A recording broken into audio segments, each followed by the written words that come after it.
Space.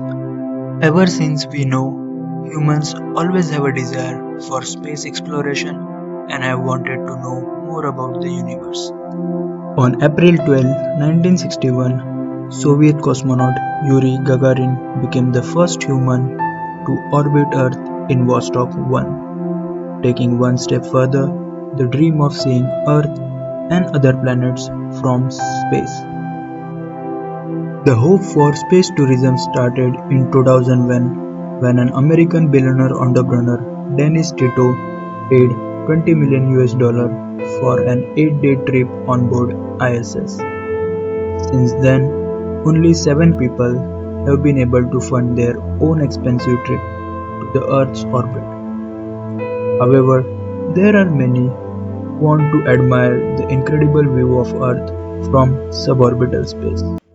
NASA has estimated that a one-night stay on board ISS can cost one $35,000, with private companies like Boeing, SpaceX, Virgin Galactic, and Blue Origin trying to look for space tourism opportunity.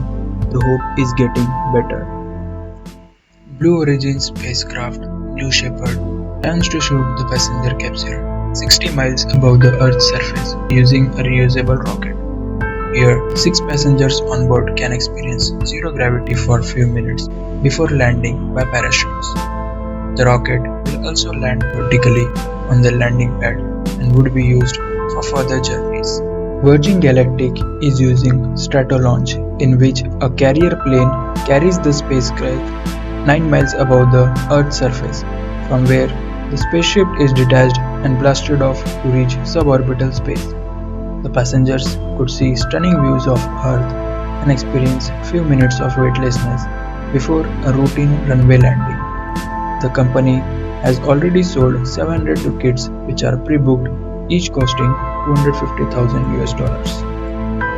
SpaceX has the most ambitious plan to take the tourists around the moon, a flight that only 24 other humans have ever made. The Starship flight, scheduled in 2023, will use world's most powerful Falcon 9 rocket.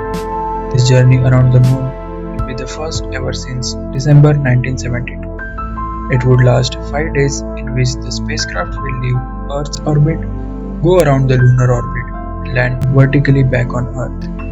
The success of this mission will set a new standard in a relatively new space tourism industry. Although lunar trips will still be very expensive, but the suborbital trips are expected to become affordable, with vertical landing rockets increasing possibility of their reusability and further innovations from private companies. The cost for a space flight are likely to go down in near future.